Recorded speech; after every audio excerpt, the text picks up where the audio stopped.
Hello good morning everyone. मैं पाल sir आप सभी को अपने यूट्यूब चैनल पाल सर हैशटैग विद्यामितान में इनवाइट करता हूं और सभी का स्वागत करता हूं। आज का वीडियो गाइज हम लोग का असाइनमेंट नंबर 5 क्लास 12 केमिस्ट्री से रिलेटेड है। तो इसमें जैसा कि पहला क्वेश्चन जो अपना असाइनमेंट का है यह है right the nature of carbon halogen chemical bond. मतलब हमको जो है कार्बन और हैलोजन रासायनिक बंध की प्रकृति को समझाना है। और इसी का फर्स्ट क्वेश्चन का बी नंबर है व्हाट इज़ द खरास इफेक्ट। तो गाइज हम लोग देखते हैं कि इसको हमको कैसे लिखना है। तो फर्स्ट आंसर हम लोग स्टार्ट करते हैं। देखिएगा फर्स्ट का ए एल्किल हैलाइड। तो when the alkyl halide are highly reactive then the alkyl group, जैसा कि हमको मालूम है कि जो आपका एल्किल हैलाइड ग्रुप होता है वो एल्किल ग्रुप से ज़्यादा रिएक्टिव होता है। And the reactivity of halide is of the order is a follows iodine bromine chlorine. So iodine is more reactive compared than bromine and bromine is more reactive compared than chlorine. The halogen of carbon halogen bond is more electronegative as compared to the carbon carbon bond. यानी अगर हम carbon या किसी भी alkene या alkyl group से compare करते हैं कार्बन हैलोजन या कार्बन हैलोजन बॉन्ड को, तो ऐसे केस में हमेशा ये देखिएगा कि जो आपका कार्बन हैलोजन बॉन्ड होगा वो ज़्यादा इलेक्ट्रोनेगेटिव होगा compare than carbon. So hence there will be a partially negative charge lambda negative on the halogen atoms and the carbon atom will have the partially positive charge lambda positive. Due to this polar nature of carbon halogen bond haloalkanes become more reactive. तो ये जो आपका polarities यानी यहाँ पास क्या होता है कि जो इलेक्ट्रोनेगेटिविटी बढ़ जाती है, इसका मतलब ये होता है कि जो बॉन्डिंग इलेक्ट्रॉन होते हैं between the carbon and halogen, तो उसमें से जो हैलोजन पार्टिकल्स रहते हैं या हैलोजन जो आपके एटम्स होंगे वो इस शेयर्ड इलेक्ट्रॉन को, या फिर हम ये बोल सकते हैं कि इस इलेक्ट्रॉन पेयर को अपनी ओर ज़्यादा अट्रैक्टिव कर लेता है, यानी उसका attractive power compare than carbon ज़्यादा होता है, जिसकी वजह से जो है आपका क्लोरीन पर निगेटिव और हैलोजन कार्बन पर जो है आपका पॉजिटिव चार्ज यहाँ दिख रहा। When the halo alkanes are reacted with nucleophilic reagent due to polarities या इलेक्ट्रोनेगेटिविटी पोलैरिटीज़ की वजह से आपका when halo alkenes are reacted with nucleophilic reagent then the halogen are substituted. तो ऐसे केस में यहाँ पास आप देखिएगा कि ये जो न्यूक्लियोफिलिक रिएजेंट है ये जब अटैक करेगा आपका एल्किल हैलाइड पर, तो ऐसे केस में ये बैक साइड से अटैक करेगा और यहाँ पास ये जो बॉन्ड है between the carbon and halogen, इस बॉन्ड को ब्रेक करेगा और उसकी जगह एक new bond between the nucleophilic and the alkyl group ये फॉर्म होता है और ये आपका हैलोजन को सब्स्टिट्यूट करता है, यानी हैलोजन को बाहर निकाल देता है। तो यही आपका नेचर है, nature of chemical bonding of carbon halogen bonds. तो इसमें स्पेशली याद रखिएगा कि ये इलेक्ट्रोपोलैरिटीज यानी पोलर नेचर को शो करता है। फर्स्ट का बी नंबर का क्वेश्चन है Kharasch effect. What is Kharasch effect or anti Markovnikov. तो इसमें देखिएगा इन द एक्चुअल में याद रखिएगा कि ये एंटी मार्कोनी कॉफ मतलब दैट मीन्स जस्ट अपोजिट है आपका मार्कोनी कॉफ रूल्स के। तो in the presence of peroxides addition of hydrogen halides unsymmetrical double bonds which contain more number of hydrogen atoms by this addition reaction primary halide are formed। तो ऐसे case में क्या होगा कि अगर किसी भी पेरोक्साइड के प्रेजेंटेशन में जब भी आप अनसिमेट्रिकल डबल बॉन्ड्स वाले एल्केन या एल्कीन ग्रुप से हाइड्रोजन हैलाइड्स को रिएक्ट कराते हैं in the presence of peroxides, so addition reaction तो होगा, बट क्या होता था मार्कोनी कॉफ में जो आपका निगेटिव पार्ट्स होता था हैलोजन एसिड का, यानी जैसे हमने लिया इसमें हाइड्रोजन ब्रोमाइड्स, तो हाइड्रोजन ब्रोमाइड का Br नेगेटिव पार्ट्स है। तो मार्कोनी काप में ये किससे अटैच होता था, which carbons have less number of hydrogen atom.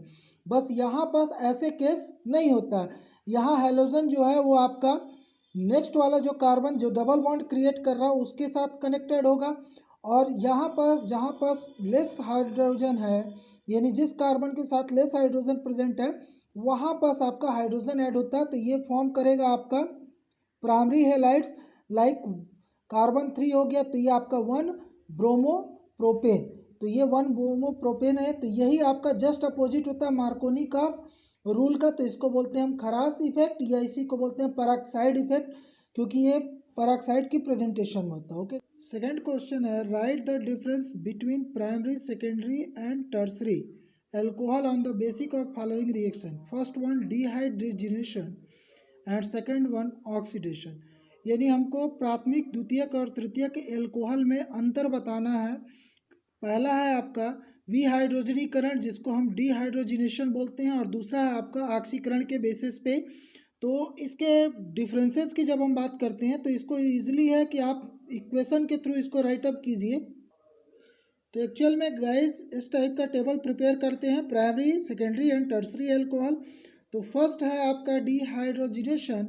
तो hydrogenation that means removal, hydrogenation that means addition of hydrogen या hydrogen compounds, but dehydrogenation that means removal of hydrogen or hydrogen compounds. तो first है on the heating of primary alcohol with the copper at 300 degree centigrade gives aldehyde and hydrogen. तो first one ये watch कीजिएगा आप, CH3CH2OH ethyl alcohol in the presence of copper heated with 300 degree centigrade is gives CH3CH2O plus H2। तो ये removal of hydrogen, hydrogen remove करता है, और ये एल्डिहाइड जिसमें आपका एथेनॉल से ये आपका एसिटाल्डिहाइड प्रोड्यूस हुआ। सेकेंड में बोलते हैं सेकेंडरी एल्कोहल। तो secondary alcohol when carbons connected alcoholic group, this carbons is another connected to two alkyl groups।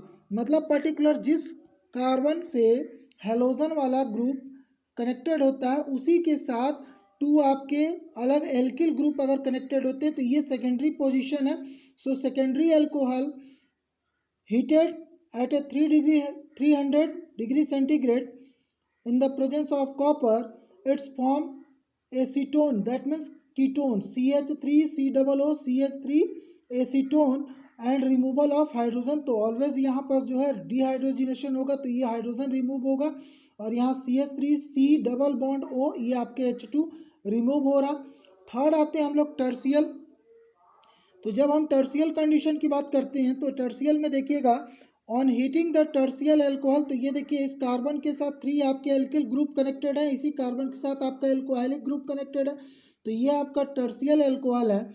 Then the tertiary alcohol with copper at a 300 degree centigrade gives alkene, it's create alkene and removal of hydrogen compounds like water, ये water remove करेगा, और ऐसे case में ये आपका CH3 और ये जो है आपका CH2, तो इससे भी यहाँ पास जो है CH3 है, तो CH3 का H एंड OH ये H2 रिमूव हो रहा है, और ये डबल बॉन्ड क्रिएट करेगा। इसको सेचुरेट करने के लिए, इसको सेटिस्फाइड करने के लिए कार्बन की बैलेंसिंग को ये डबल बॉन्ड क्रिएट करता है, तो ये आपका CH2। तो ये ऐसे केस में ये एल्कीन प्लस वाटर प्रोड्यूस करेगा tertiary alcohol. Primary alcohol aldehyde, secondary ketone and tertiary alcohol ये प्रोड्यूस करता है आपका एल्किन ग्रुप। अगर इसी में हम बात करते हैं ऑक्सीडेशन, सो सेकेंड आपका जो है ऑक्सीडेशन के बेस पे when the primary alcohol on oxidation first give aldehyde then an oxidation give acid same number of carbon atoms. Secondary alcohol on the oxidation first give ketone with the same number of carbon atoms, then the feature of oxidation give acid, and tertial alcohol on the oxidation give ketones with the less number of carbon atom। हमेशा याद रखिएगा कि यहाँ बोलता है less number of carbon atom and then give acid with gain less number of carbon atom. अब इसके chemical equation को हम लोग देखते हैं। यहाँ पास देखिएगा, ये मैंने लिया primary alcohol, number of carbon आपके पास 2 है, in the presence of potassium dichromate K2Cl2O7 और oxidation in the presence of nascent oxygen, so it's removal of water H2O and the produce CH3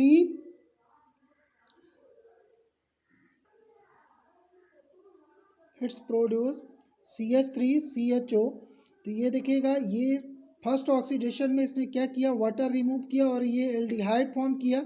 then again it's oxidize, it's form acid, so same number of carbon. तो यहाँ पास carbon number same है both में, first वाले में आपका 2C था, इसमें भी 2C है और यहाँ भी आपका 2C आएगा। बट ये क्या करेगा, फर्स्ट में एल्कोहल्स को ऑक्सीडाइज करेगा एल्डिहाइड में, then aldehyde oxides to acetic acid CH3COOH। ये अब हम बात करते हैं सेकेंडरी अल्कोहल CH3CHOH। ये देखिएगा, तो यहाँ पास 2 एल्किल ग्रुप कनेक्टेड है, नंबर ऑफ कार्बन इसमें 1 2 3 कार्बन है। In the presence of potassium dichromate oxidize and removal of water, it's produce acetone. Number of carbon are same, but when the again oxidized in the presence of nascent oxygen, it's form acid like CH3COOH acetic acid plus water and carbon dioxide। ये आपका removal होगा। तो इसमें less number of carbon, पहले 3 था, ये आपका 2 हो जाएगा, 2C। हम बात करते हैं टर्शियल।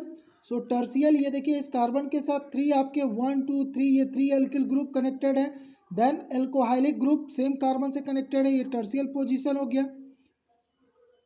इन the tertiary position number of carbon total है 4। In the presence of potassium dichromate and nascent oxygen reacted it's form less number of carbon. Ketones, it's form ketone but the less number of carbon, so removal carbon dioxide and water also. Again ketone oxidized in the presence of potassium dichromate and oxygen, nascent oxygen, it's gives acid, acetic acid, water and carbon dioxide remove। तो इसमें भी less number of carbon हो रहा। यहाँ भी आप देखेंगे second वाले में लेस नंबर ऑफ कार्बन हो रहा, बट इसमें जो है number of carbon primary alcohol में सेम रहता है। तो primary alcohol when oxidize, first step it's form aldehyde, second one acetic acid or acids. Secondary alcohol it's oxidize, it's form ketone and again it's oxidize, it's form acetic acid of less number of carbon. And tertiary alcohol first oxidation it's produce number of, it's produce less number of ketone and again it's also oxidized, it's produce less number of acetic acid। Question number 3 है आपका, right only equation of continuous esterification process.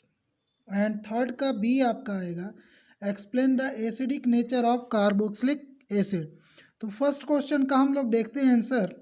तो equation में when ethyl alcohol react with concentrate sulfuric acid in the presence of 110 degree centigrade, it's form ethyl hydrogen sulfate C2H5HSO4 plus H2O। तो ये आप यहाँ पास देखिएगा कि इसमें एक्चुअल में ये आपका जो C2H5OH है, तो इसका OH और ये सल्फ्यूरिक एसिड एसिडिक मीडियम में, तो ये H प्लस चार्ज, तो ये आपका वाटर रिलीज करता है और ये बनता है आपका ethyl hydrogen sulphate. Then ethyl hydrogen sulphate again react with ethyl alcohol in the presence of 100 degree centigrade 140 degree centigrade, it's form C2H5O C2H5, जिसको हम बोलते हैं diethyl ether, and it's give also sulphuric acid. So in this reaction sulfuric acid regenerate in the reaction, it's appear as if only a small amount of acid may converted to the excess of alcohol into the ether, but it is not true. This method called continuous esterification. Actual में इसको हम सतत ईथरीकरण विधि बोलते हैं, और सतत ईथरीकरण विधि इसलिए बोलते हैं क्योंकि इसमें लगातार जो है ईथर का फॉर्मेशन होता है। क्योंकि ईथर के लिए जो हमको सल्फ्यूरिक एसिड चाहिए रहता है, तो वो सल्फ्यूरिक एसिड जो है वो इसमें अगेन जो है रीजनरेट होता है। और इस रिएक्शन को देखकर ऐसा क्लियर होता है कि कम अमाउंट में सल्फ्यूरिक एसिड ही ज़्यादा अमाउंट के एथिल अल्कोहल को ईथर में कन्वर्ट करने के लिए सफिशियंट है, बट एक्चुअल में ऐसा नहीं होता है। क्या हम बीच बीच में इस प्रोसेस में जो है सल्फ्यूरिक एसिड को मिक्सअप करते रहते हैं, तो ये प्रोसेस आपका कहलाता है कंटिन्यूअस एस्ट्रीफिकेशन। थर्ड का बी नंबर क्वेश्चन है नेचर ऑफ कार्बोक्सिलिक एसिड, या explain the acidic nature of carboxylic acid. So carboxylic acid are acid in nature. When they dissolve in water, they furnished H plus ions and follow the equilibrium observation. Like RCOOH carboxylic acid dissolve in water.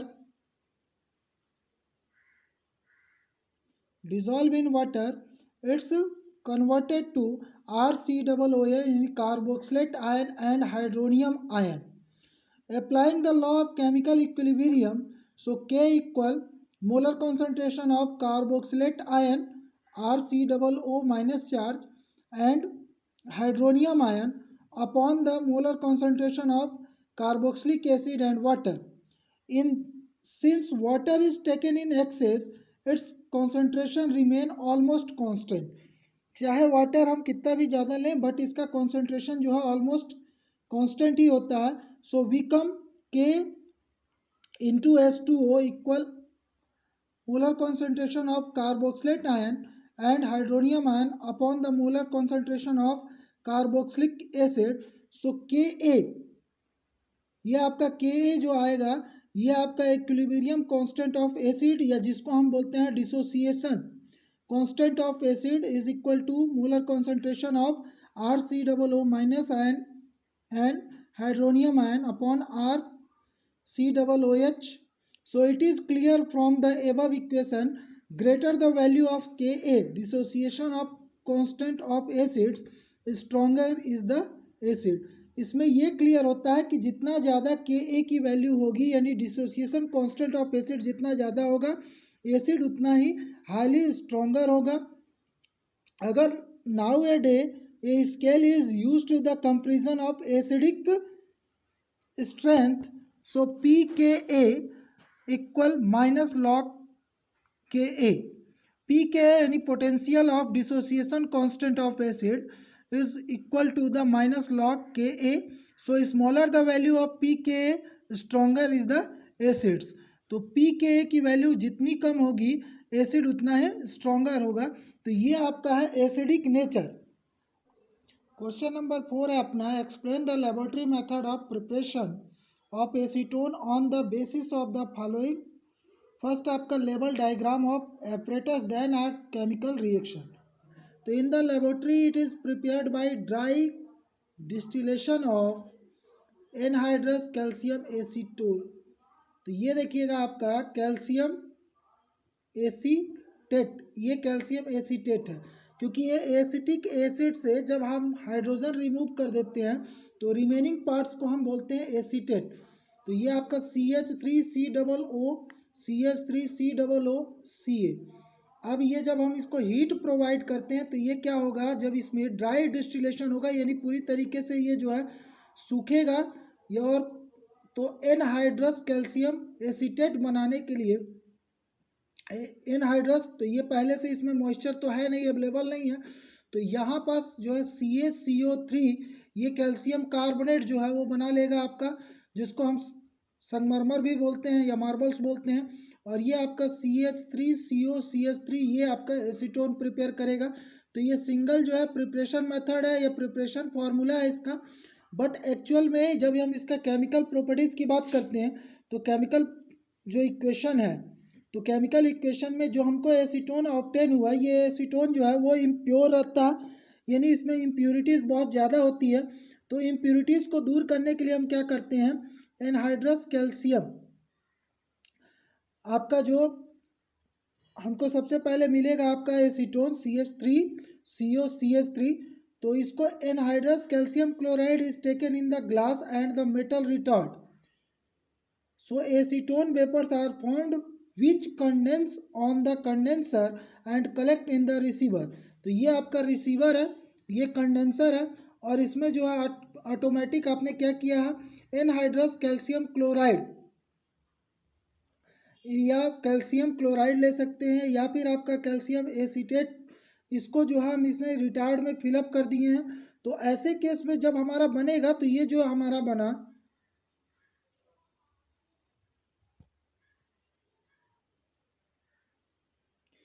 This acetone is impure, it is shaken with the sodium bisulfide and kept of 4 to 5 hours in which the sodium bisulfide crystals are formed। तो ये देखिए यहाँ पर sodium bisulphide से, तो ये same to same वही रहेगा, CH3 whole twice COH, O के साथ H कनेक्ट हुआ, SO3Na यानी एसीटोन सोडियम बाइसल्फाइड, ये क्रिस्टल ऑब्टेन होगा।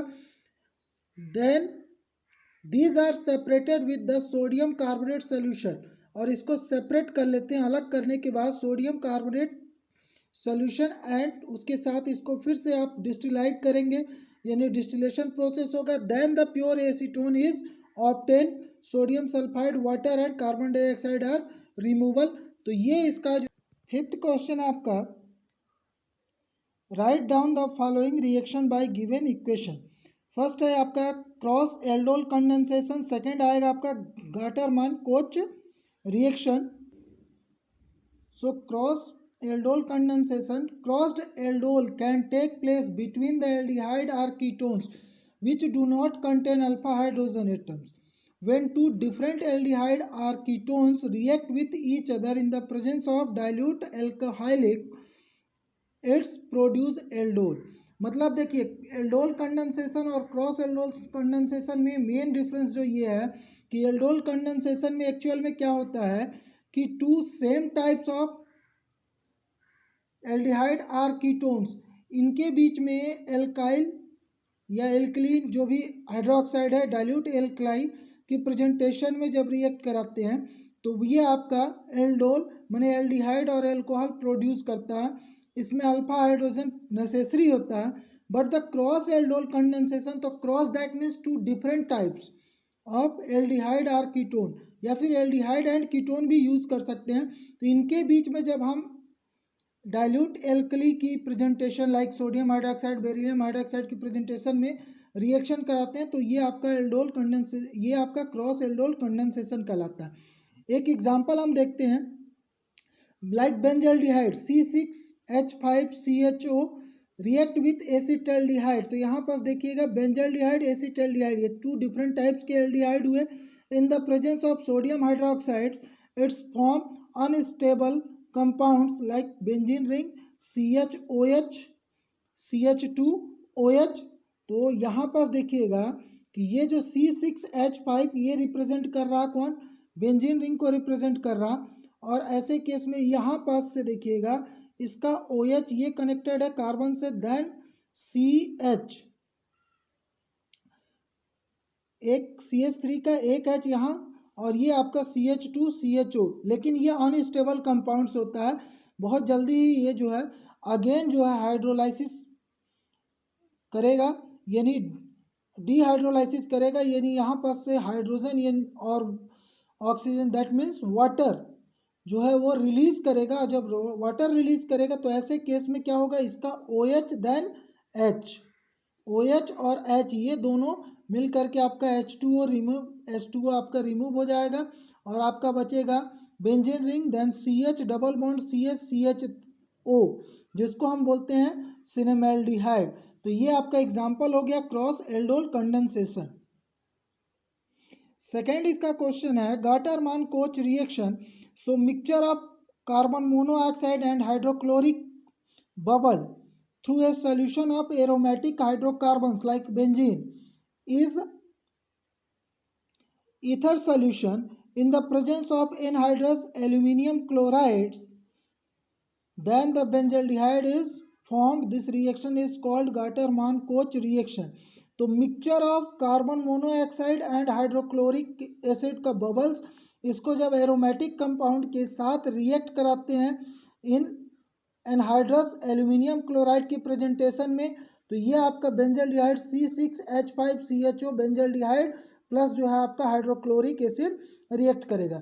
तो when any aromatic compounds react with mixtures of carbon monoxide and hydrochloric acid in the presence of anhydrous aluminum chlorides, it's formed benzaldehyde or other aromatic aldehydes. So this process is called Gater-Mann-Koch reaction. Okay, so please guys, आप video को ज़्यादा से ज़्यादा share कीजिए, subscribe कीजिए, watch कीजिए.